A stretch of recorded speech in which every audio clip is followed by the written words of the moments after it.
Hey guys, Wyatt Claypool here. I don't think enough Canadians realize that right now, Prime Minister Mark Carney and his Liberal government are in re-election mode. Now, if someone wants to be pedantic, they could say that all governments are always in re-election mode, but I mean more specifically, Carney and his government are acting like there will be an election in the spring of 2026 because it is in fact likely to happen. Unless polling really starts to go against him, I do believe that Carney thinks he can get a majority government, and I also think the Conservatives also believe that they could win the next election if it happens in the spring. Now, some have been speculating that there could be a winter election if the budget doesn't pass. I guess if it doesn't pass, we would have a winter election, but I just do not see it in the cards. The NDP kind of have to vote for the budget, even if they have a lot of deep critiques of it from a more left wing perspective. But the problem is the NDP is a combination of broke and without a permanent leader. But by February or March of 2026, whenever the NDP leadership race ends, they will have a lot more money because leadership races tend to generate a lot of money. And of course, they will have a new permanent leader. Now, depending on who that person is, actually raises or lowers the ability for the Liberals to win by quite a bit. The good thing for the Conservatives, though, is I would say it's basically a 2-to-1 odds that the new leader of the NDP is going to hurt the Liberals more than it will hurt the Conservatives. The person the Conservatives should not want to become NDP leader is Rob Ashton. He's like a blue collar trade unionist type guy who would appeal a lot in places like Windsor that the Conservatives have just won for the first time since the 1930s. The Conservatives have become a far more blue collar populist party over the past few years, and that has dug into the NDP heavily, who used to be able to win that hard hat vote. Now, the thing is, I think Rob Ashton is more of the dark horse of the riding, of the leadership race for the NDP. I don't see him winning. The person I actually see winning is either Heather McPherson or Avi Lewis, and I think the advantage goes to Heather McPherson as a current incumbent NDP MP. There are not very many of them, considering there are only 7, and that's also why the NDP is likely to go to an election no matter who ends up becoming leader. They only have 7 seats, so they don't actually need all that much money to be able to target 14 seats to try and double their seat count. Obviously, they will spend across the country, but a smaller party like the NDP, much like the Greens, just concentrates their money where they think they can win, and that's pretty much it. They'll throw a few $1,000s around in other ridings with paper candidates, but for the most part, if they spend a couple $1 million, 90% of that money is going to be in a very select few ridings. And so I want to show you guys a little bit of the polling and then also Carney's reelection strategy. So actually, we'll do the strategy first and then we'll go into the polling. We'll kind of flip flop between them, talk about Carney, talk about the polling, and then I want to talk about Pierre Poilievre setting his narrative out for a spring election. So this is what I mean when I say that Carney is currently in reelection mode. He says in this post, it's time to build the major projects that will move us from reliance to resilience, strengthen our economy, and create high paying careers across the country. And this is over a headline graphic of the CBC that says Carney recommends 7 major projects for approval, including new mines, LNG, and hydro development. And then underneath that, there was another post from him that said, it's not just what we build, it's how we build. We're building major projects sustainably in partnership with Indigenous people, in solidarity with union workers, and we are building Canadian with Canadian materials and technology. Sorry, the way he phrased that at the end was a bit awkward. All these major project announcements, much like a lot of the fake trade deals he is signing right now in Europe and Asia, are all for show. There are some of those, they're kind of like those achievements where nobody can tell, nobody can accuse him of faking it because it's going to, like, the next election is going to happen so soon after all these major projects are announced to be potentially fast tracked that he can run on the fact that, hey, look, I've approved 60 new major projects across the country, even though none of them have been completed yet, and many of them were projects that were already underway, and in some cases, basically already done. And he's just saying, hey, let's fast track the last month of this project to pretend we're doing stuff. And he's doing this because he doesn't actually have real achievements so far. The budget sucks. He hasn't gotten a trade deal with the US. He's in fact taken the worst stance possible with trying to negotiate a trade deal with the US, both thumbing his nose at Trump and begging. So he's an annoying weakling in Trump's mind, and Trump doesn't feel like he needs to sign a trade deal with him. Although Trump may want to sign a trade deal for his own reasons, just simply to help himself out in the midterms by trying to lower prices, but that's just a different conversation for another day. Carney has already blown his promise on the trade deal, considering that he had set two different deadlines for getting a deal signed, and he blew past both of them. And then there is a lot of other stuff that's happened with the Liberals where it's just kind of been a bit of a bait and switch of what they said during the election, that they're going to build pipelines, and so far we don't have a pipeline.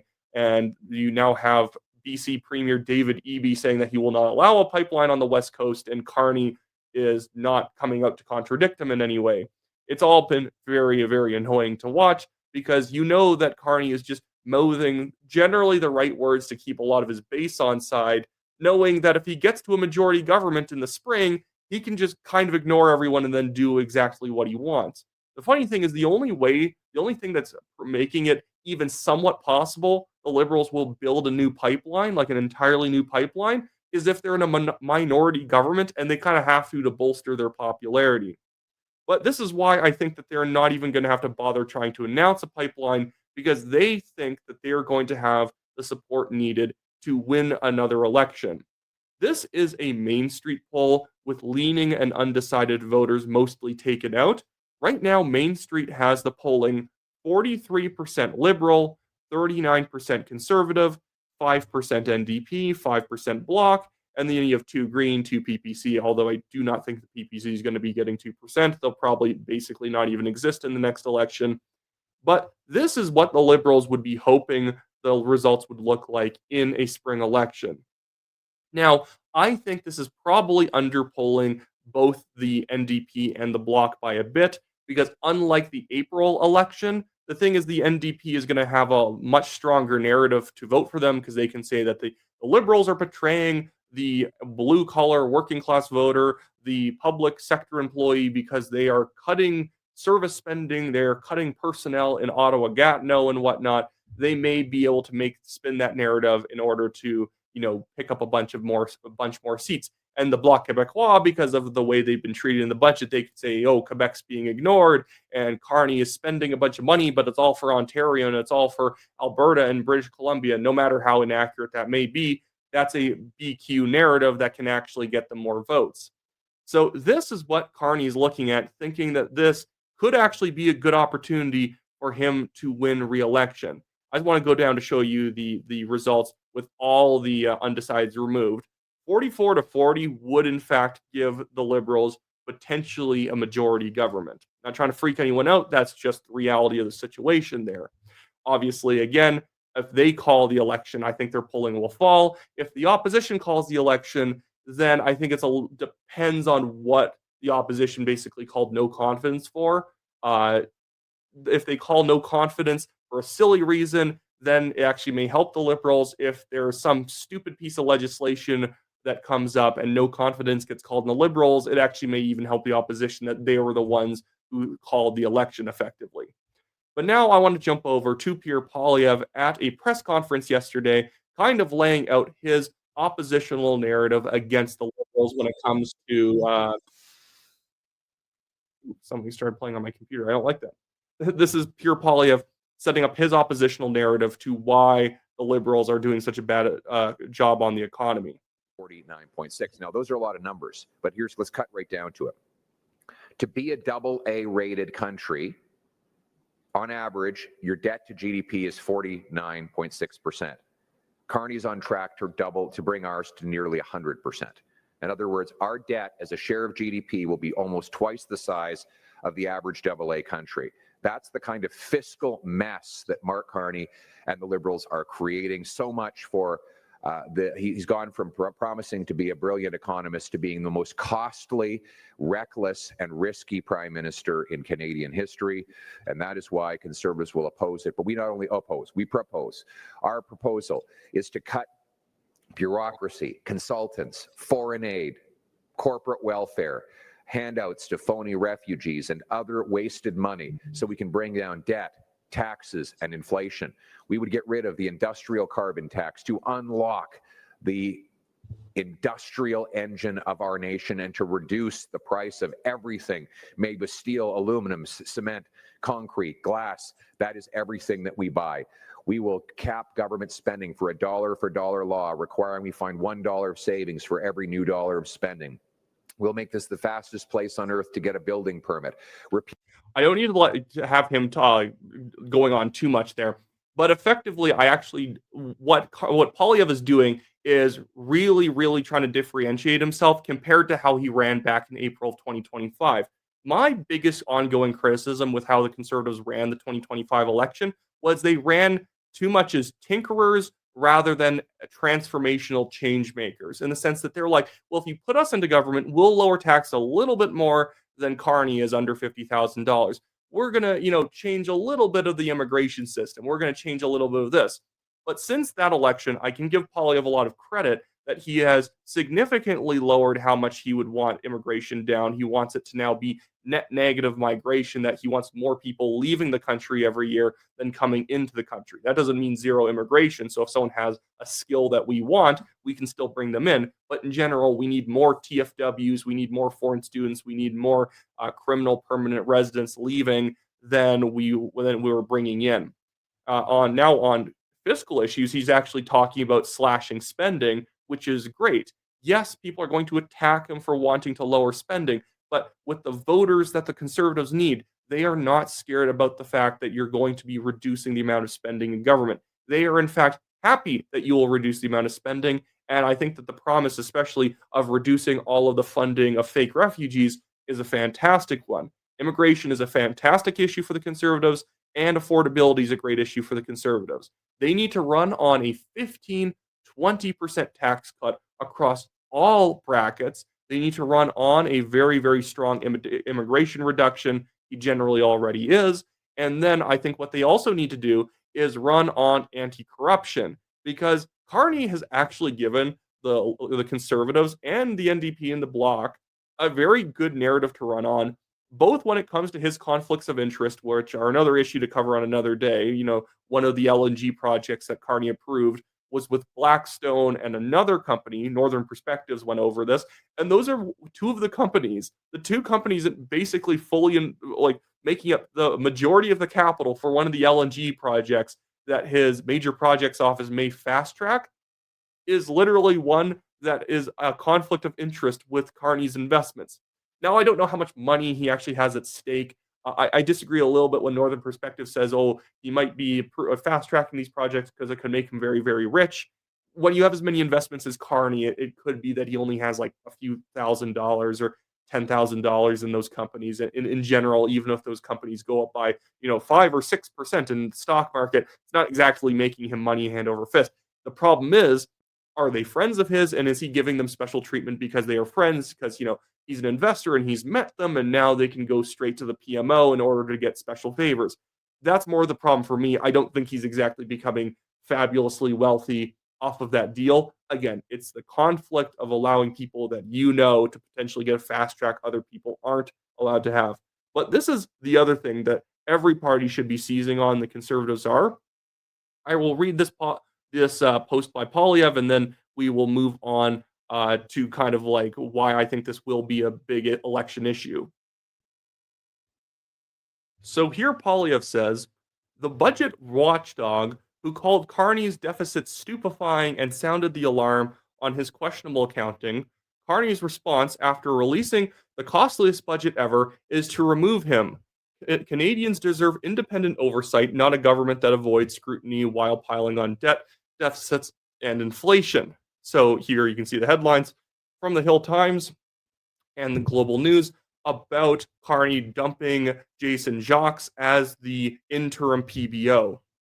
Now, your interim PBO obviously is not going to be the permanent PBO unless you then appoint him as the permanent one, but the person's term is 6 months.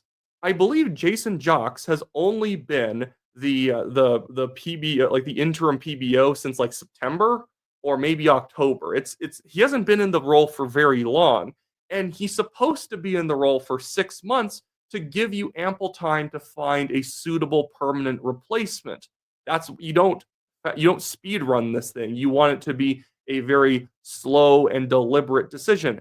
And this guy has been the assistant to the former PBO for a while. He has been working in government in nonpartisan roles. He's not some sort of fire-breathing conservative. I'm not sure what his politics are, but because, and I talked about this in a video yesterday, because he called out the Liberals for having just shockingly bad spending, sounding the alarm about how much debt servicing costs are going to cost Canadian taxpayers in the next few years, they are now removing him because they don't want any opposition.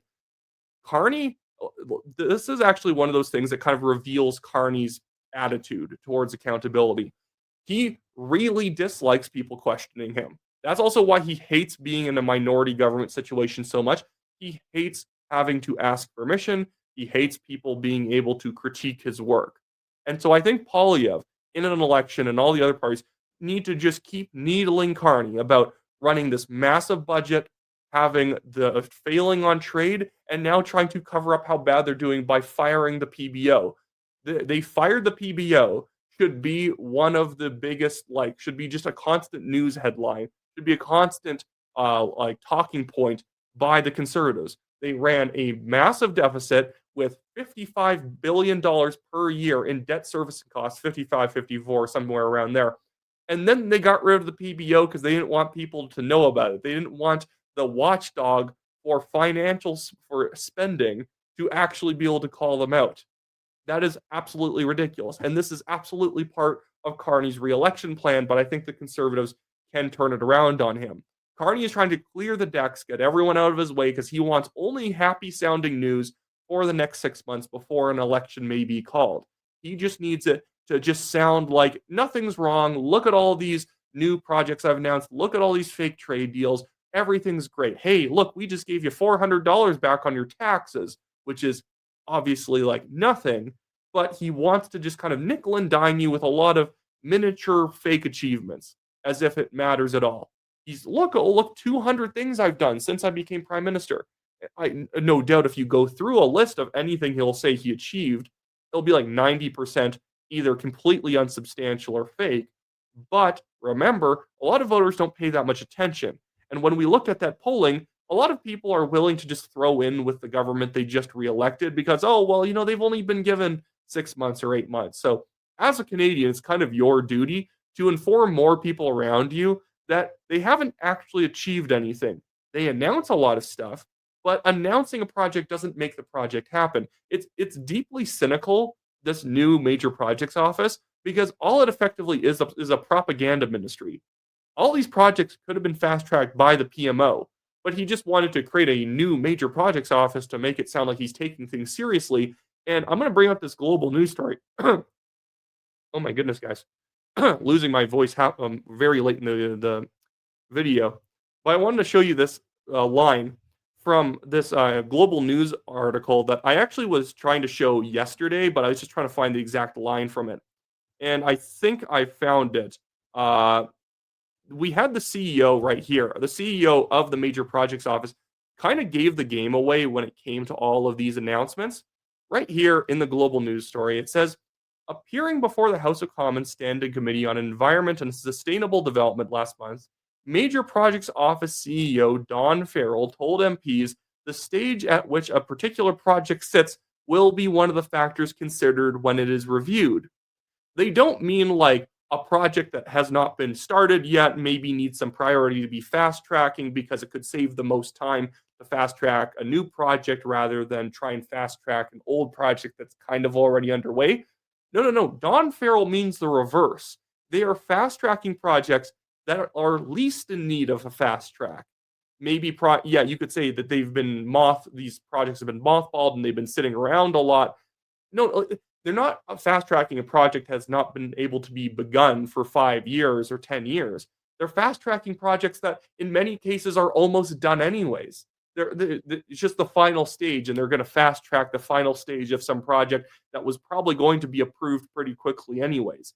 It is just trying to get good news slapped up on the walls of Paris to make the people happy. Oh, wow, guys, look, the revolution's going great because we fast-tracked a new LNG like a terminal expansion that we were already going to do anyways, and which was already halfway done.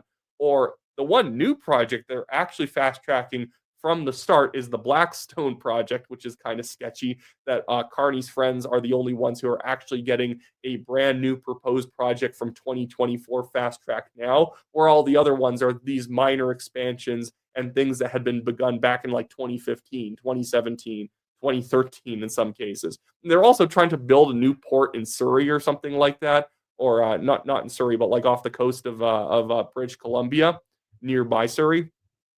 And it's like some new pier they're going to build, and it's like next to a perfectly functional pier that doesn't need to be replaced.